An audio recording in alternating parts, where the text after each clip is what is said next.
கர்த்தர் நல்லவர், அவர் கிருபை என்றும் உள்ளது. ஆமென்.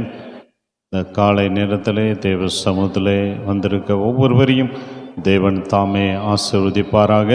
இந்த யூடியூப் மூலமாய் வேத வசனங்களை கேட்டுக்கொண்டு இருக்கிற ஒவ்வொருவரையும் தேவன் தாமே ஆசீர்வதிப்பாராக. நம்ம எல்லாம் கண்களை மூடி நம் ஆண்டவரை நோக்கி பார்க்கலாமா? நல்ல தகப்பனே, நன்றியோடு உம்மை துதிக்கிறோம். இந்த நல்ல காலை நேரத்துக்காக நன்றி செலுத்துகிறோம். ஆண்டவரே, உடைய வார்த்தைகளை கேட்டுக்கொண்டு இருக்கிற ஒவ்வொருவரையும் நீர் ஆசீர்வதிப்பீராக. ஆண்டவரே, தேவைகள் எல்லாவற்றையும் சந்திப்பீராக. எல்லா விதமான வாதைகளுக்கும் வியாதிகளுக்குமாய் விலக்கி நீர் பாதுகாத்து கொள்ளவே வேண்டுமென்று அடிமை ஜெபிக்கிறேன்.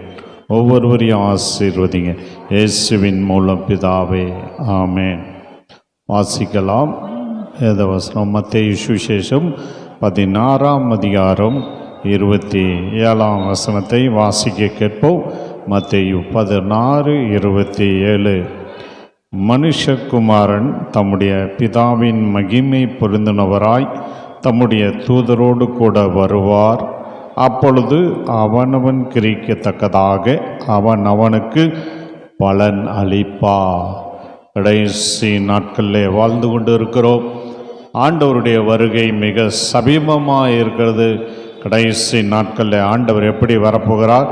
மனுஷகுமாரன் தம்முடைய பிதாவின் மகிமை பொருந்தினவராய் தூதரோடு கூட வருவார்.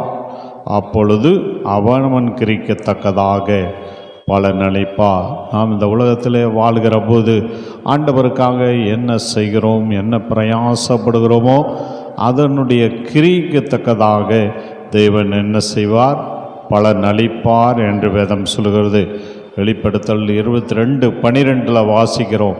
இதோ சீக்கிரமாய் வருகிறேன், அவனவனுடைய கிரிகளின்படி அவனவனுக்கு நான் அளிக்கும் பலன் என்னோடு கூட வருகிறது. ஆமென். ஆண்டவராய் இயேசு கிறிஸ்து சீக்கிரமாக என்ன செய்ய போகிறார்? வரப்போகிறார்.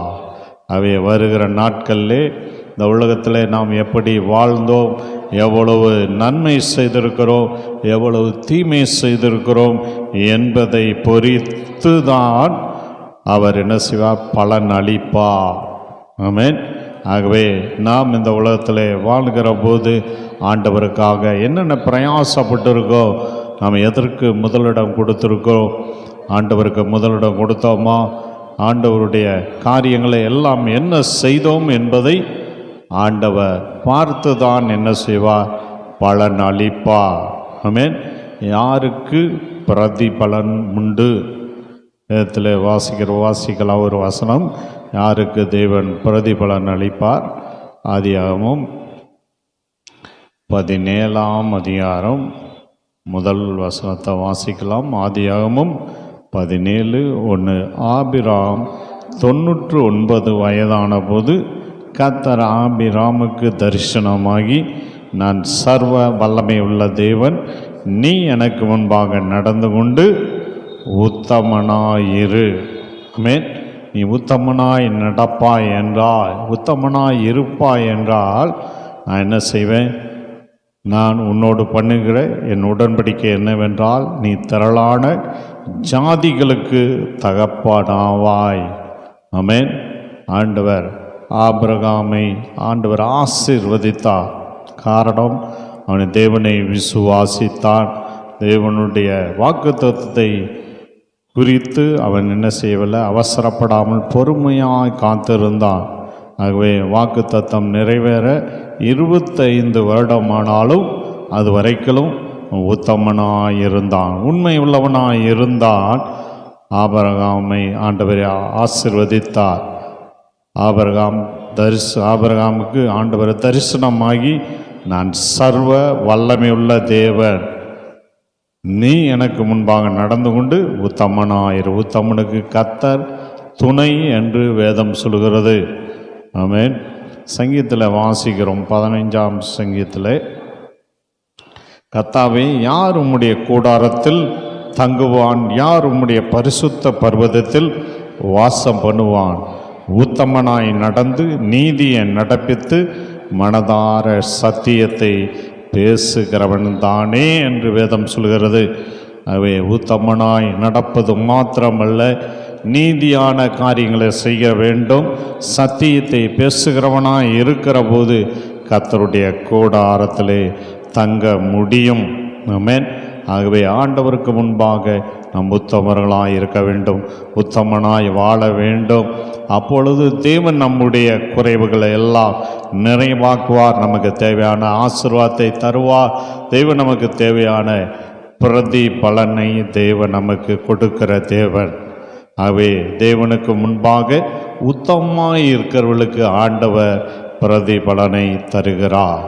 இரண்டாவது, தேவனுடைய வசனத்தை யார் கை கொள்கிறார்களோ அவர்களுக்கு ஆண்டவர் என்ன செய்கிறார்? பலன் அளிக்கிறார் என்று வேதம் சொல்கிறது. வாசிக்கலாம். சங்கீதம் 19ஆம் சங்கீதம் 9ஆம் வசனத்திலிருந்து வாசிக்கிற போது, கர்த்தருக்கு பயப்படுகிற பயம் சுத்தமும் என்றைக்கும் நிலைக்கிறதுமாய் இருக்கிறது. கர்த்தருடைய நியாயங்கள் உண்மையும் அவைகள் அனைத்தும் நீதியுமாய் இருக்கிறது. அவைகள் பொன்னிலும் மிகுந்த பசும் பொன்னிலும் விரும்பப்படத்தக்கதும் தேனிலும் தேன் கூட்டிலிருந்து ஒழுகும் தெளி தேனிலும் மதுரமும் உள்ளதுமாய் இருக்கிறது. அன்றியும் அவைகளால் உமது அடியேன் எச்சரிக்கப்படுகிறேன். அவையை கை கொள்ளுகிற நாள் மிகுந்த பலன் உண்டு. ஆமென். இன்றைக்கு அநேகர் என்ன செய்கிறாங்க? வேத வசனத்தை வாசிக்கிறாங்க, நேசிக்கிறாங்க, ஆனால் அதை கை கொண்டு நடப்பது இல்லை. யார் இந்த வேத வசனத்தின்படி நடக்கிறார்களோ அவர்களுக்கு ஆண்டவர் பலனை அளிக்கிறார். ஆமென். வெளிப்படுத்தல வாசிக்கிற போது, வெளிப்படுத்தல் வெளிப்படுத்தல் 1 வாசிக்கிறோம். இந்த தீர்க்க தரிசன வசனங்களை வாசிக்கிறவர்களும் கேட்கிறவர்களும் இதில் எழுதியிருக்கவில்லை கை கொள்கிறவர்களும் பாக்கியவான்கள். காலம் சமீபமாயிருக்கிறது. அவை வேத வசனத்தை வாசிக்கிறது மாத்திரமில்லை, கேட்கறது மாத்திரமில்லை, எழுதி இருக்கிறவர்களை கை கொள்ள வேண்டும். அப்போதான் ஆண்டவர் அதற்கேற்ற பலனை, பிரயாசத்தை தேவன் தருவார். ஆமென். முதலாவது, உத்தமமாக இருக்கிறவர்களுக்கு தேவன் பிரயாசத்துக்கு ஏற்ற பலனை தருவார். ரெண்டாவது, யார் ஆண்டவருடைய தேவனுடைய வசனத்தை கை கொள்கிறார்களோ அவளுக்கு தேவன் பிரயாசத்துக்கு ஏற்ற பலனை தருகிறார். மூன்றாவது, நீதி செய்கிற நீதிமானுக்கு பலன் உண்டு. ஆமென். நீதிமானுக்கு. சங்கீதம் 58ஆம் சங்கீதத்தில் கடைசி வசனம் 11ஆம் வசனம், அப்பொழுது மெய்யாய் நீதிமானுக்கு பலன் உண்டென்றும் மெய்யாய் பூமியிலே நியாயம் செய்கிற தேவன் உண்டென்றும் மனுஷன் சொல்லுவார். நீதிமானுக்கு பலன் உண்டு. நீதிமானவன், செபிக்கிறவன், ஆண்டவருக்கு பயப்படுகிறவனுக்கு கண்டிப்பாக அதற்கேற்ற பலனை, பிரயாசத்தை ஆண்டவர் கொடுக்காமல் இருக்க மாட்டார். அவர் பூமியிலே நியாயம் செய்கிற தேவன். ஆமென். ஆகவே நம் நீதிமானாய் உத்தமனாய் நாம் இருக்கிற போது தேவன் நம்முடைய பிரயாசத்துக்கு ஏற்ற பலனை தேவன் நமக்கு தருவார். ஆமென். நீதி செய்கிற நீதிமானுக்கு ஆண்டவர் பலனை கட்டளையிடுவார். நான்காவது, மணவாட்டி சபையிலே இருக்கிறவர்களுக்கு, விசுவாச குடும்பங்களுக்கு தேவன் என்ன செய்வார்? பிரதிபலனை தருவார். ஆமென். ஏசாயா 62:11 வாசிக்கிறோம். நீங்கள் சீயோன் குமாரத்தை நோக்கி, இதோ உன் ரட்சிப்பு வருகிறது, இதோ அவர் அருளும் பலன் அவரோடும் அவர் செய்யும் பிரதிபலன் அவர் முன்பாகவும் வருகிறது என்று சொல்லுங்கள் என்று கர்த்தர் பூமியின் கடையாந்தரம் வரைக்கும் கூறுகிறார். மணவாட்டி சபை, விசுவாச குடும்பங்களுக்கு. ஆமென். யார் சபையில் அங்கமாக இருக்கிறார்களோ, ஆமென், விசுவாசிகள், சபைக்கு வைராக்கியமாய் சபைக்காக வாழுகிற ஒவ்வொருவருக்கும் ஆண்டவர் அதற்கேற்ற பிரதி பலனை தேவன் தருவார். ஆமென். அடுத்தது, ஐந்தாவது, யாருக்கு தேவன் பிரதிபலனை தருவார் என்றால், வலதுகை செய்கிறது இடதுகை அறியாமல் தானம் தர்மம் செய்பவர்களுக்கு பலன் உண்டு. ஆமென். மத்தேயு சுவிசேஷத்தில் வாசிக்கிறோம். மத்தேயு 6ஆம் அதிகாரம் 3ஆம் வசனத்தில் இருந்து வாசிக்கிற போது, நீயோ தர்மம் செய்யும்போது உன் தர்மம் அந்தரங்கமாய் இருப்பதற்கு உன் வலதுகை செய்கிறதை உன் இடதுகை அறியாது இருக்க கடவது. அப்பொழுது அந்தரங்கத்தில் பார்க்கிற உன் பிதா தாமே உனக்கு வெளியரங்கமாய் பலன் அளிப்பா. ஆமென். தர்மம் செய்யும் போது அந்தரங்கமாய் நாம் செய்ய வேண்டும். வலதுகை செய்வதை இடதுகை அறியாது இருக்க வேண்டும் என்று வேதம் சொல்கிறது. அப்போதான் அந்தரங்கத்தில் பார்க்கிற உன் பிதா தாமே உனக்கு வெளியரங்கமாய் ஆண்டவர் பலனளிப்பார். 6வது, சுவிசேஷத்தை யார் உற்சாகமாய் பிரசங்கிக்கார்களோ அவர்களுக்கு ஆண்டவர் பிரதிபலனை தருவார். ஆமென். நம்ம 1 கொரிந்தியரில் வாசிக்கிறோம். 1 கொரிந்தியர் 9ஆம் அதிகாரத்தில் 17 வாசிக்கிற போது, 1 கொரிந்தியர் 17, நான் உற்சாகமாய் அப்படி செய்தால் எனக்கு பலன் உண்டு. முன்னால் வசனம் சொல்லுது, சுவிசேஷ 16, சுவிசேஷத்தை நான் பிரசங்கித்து வந்தும் மேன்மை பாராட்ட எனக்கு இடமில்லை, அது என்மேல் விழுந்த கடமையாக இருக்கிறது. சுவிசேஷத்தை நான் பிரசங்கியாது இருந்தால் எனக்கு ஐயோ, நான் உற்சாகமாய் செய்தால் எனக்கு பலனுண்டு, உற்சாகம் இல்லாதவனாய் செய்தாலும் உக்கரான உத்தியோகம் எனக்கு ஒப்புவிக்கப்பட்டு இருக்கிறதே. ஆகையால் எனக்கு பலன் என்ன? நான் சுவிசேஷத்தை பிரசங்கித்து இருக்கையில் அதை பற்றி எனக்கு உண்டாயிருக்கிற அதிகாரத்தை முற்றிலும் செலுத்தாமல் கிறிஸ்துவின் சுவிசேஷத்தை செலவில்லாமல் ஸ்தாபிப்பதே எனக்கு பலன். நான் ஒருவருக்கும் அடிமைப்படாதவனாய் இருந்தும் நான் அதிக ஜனங்களை ஆதாயப்படுத்தி கொள்ளும்படிக்கு என்னை தானே எல்லோருக்கும் அடிமை ஆக்கினேன். ஆமென். அவை சுவிசேஷத்தை என்ன செய்யணும்? உற்சாகமாய் செய்தால் ஆண்டவர் பலனை தருவா. கிறிஸ்துவின் சுவிசேஷத்தை செலவில்லாமல் ஸ்தாபிப்பதே எனக்கு பலன் என்று அப்போஸ்தலனாகிய பவுல் சொல்கிறார். அதிக ஜனங்களை ஆதாயப்படுத்தி கொள்ளும்படிக்கு என்னைத்தானே எல்லாருக்கும் அடிமையானேன் என்று அப்போஸ்தலனாகிய பவுல் சொல்கிறார். 25ஆம் வசனத்தில் வாசிக்கிறோம், பந்தயத்துக்கு போராடுகிற யாவரும் எல்லாவற்றிலும் இச்சை அடக்கமாக இருப்பார்கள், அழிவுள்ள கிரீடத்தை பெறும்படிக்கு அப்படி செய்கிறார்கள். நாமோ அழிவில்லாத கிரீடத்தை பெறும்படிக்கு அப்படி செய்கிறோம். ஆகவே சுவிசேஷத்தை உற்சாகமாய் நாம் பிரசங்கித்தால் தேவன் அதற்கேற்ற பலனை தேவன் தருவார். கடைசியில் பரிசுத்தவான்களுக்கு பலன் உண்டு.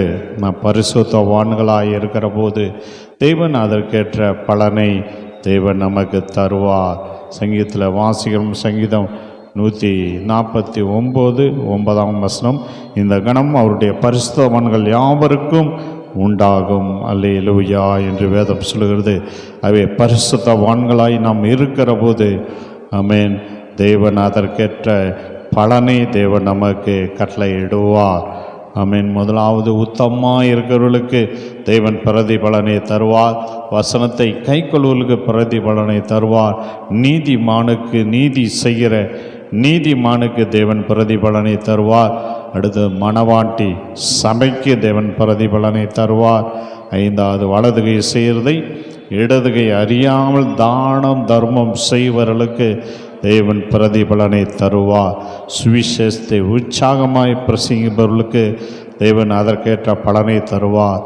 அடுத்தது, பரிசுத்தவான்களுக்கு தேவன் பிரதிபலனை தேவன் தருவாராக. ஆமென். ஹல்லேலூயா. இந்த நாளிலே தேவ சமூகத்தில் வந்திருக்கிற எல்லாரும் ஆமென். ஹல்லேலூயா. தேவன் நமக்கு ஏற்ற பலனை கொடுக்க வேண்டும். தேவன் வரப்போகிறார், மனுஷகுமாரன் வரப்போகிறார். ஆகவே அவனுடைய கிரியைக்கு உண்டான பலனை தேவன் தரப்போகிறார். ஆமென். ஹல்லேலூயா. இந்த உலகத்தில் எத்தனை வருடம் வாழ்ந்தோம் என்பதல்ல, எப்படி வாழ்ந்தோம், ஆண்டவருக்காக என்ன செய்திருக்கிறோம் என்பதை நாம் சிந்தித்து பார்க்க வேண்டும், யோசித்து பார்க்க வேண்டும். ஆமென். ஹல்லேலூயா. அதற்கேற்ற பலனை தான் நாம் பெற்றுக்கொள்ள முடியும். ஆமென். இந்த காலை நேரத்தில் தேவ சமூகத்தில் வந்திருக்க எல்லாரும் ஆண்டவரை நோக்கி பார்க்கலாமா? ஆமென். ஹல்லேலூயா. எங்களை அதிகமாக நேசிக்கிறதான எங்கள் அன்பின் தகப்பனே, இந்த நல்ல அருமையான காலை நேரத்துக்காய் நன்றி. உடைய சமூகத்திலே வந்து உடைய வேத வசனங்களை கேட்டுக்கொண்டு இருக்கிற ஒவ்வொருவரையும் தேவன் ஆசீர்வதிப்பீராக. பிரயாசத்துக்கு ஏற்ற பலனை தருகிறவரே, ஒவ்வொருவரும் ஆண்டவரே உமக்காக என்னென்ன பிரயாசம் கிரிகள் செய்திருக்கிறார்களோ அதற்கேற்ற பலனை நீர் ஒவ்வொருவருக்கும் தரவே வேண்டுமென்று அடிமை செபிக்கிறேன். ஒவ்வொருவரையும் ஆசீர்வதிப்பீராக. உமக்காக பக்தி வைராக்கியமாய் வாழ ஆண்டவரே நீர் ஒவ்வொருவருக்கும் உதவி செய்வீராக. 2021 வருடத்தில் நல்ல தீர்மானங்களை எடுத்து அந்த தீர்மானங்களை எல்லாம் நிறைவேற்ற அதற்காக பிரயாசப்பட ஒவ்வொருவருக்கும் உதவி செய்வீராக. ஒவ்வொருவரையும் இரத்த கோட்டைக்குள்ளே மூடி மறைத்து பாதுகாத்து கொள்ளவே வேண்டுமென்று அடிமை ஜெபிக்கிறேன். ஒவ்வொருவரையும் ஆசீர்வதிங்க, பலப்படுத்துங்க. உடைய கிருபை கூட இருக்கட்டும். இயேசுவின் மூலம் பிதாவே, ஆமென். நாத்துமாவே கர்த்தரை சோதரி, முழுலமே அவருடைய பரிசுத்த நாமத்தை சோதரி. நாத்துமாவே கர்த்தரை சோதரி, கர்த்தர் செய்த சகல வாழையும் மறவாதே. ஆமென். நம்முடைய கர்த்தராகிய இயேசு கிறிஸ்துவின் கிருபையும் பிதாவாகிய தேவனுடைய அன்பு பரிசுத்தமுடைய அன்யோன்ய ஐக்கியமும் இன்றும் என்றும் சதா காலங்களில் நாம் அனைவரோடும் என்றென்றைக்கும் கூட இருப்பதாக. ஆமென். கர்த்தர் ஒவ்வொருவரையும் ஆசீர்வதிப்பாராக. God bless you. Amen.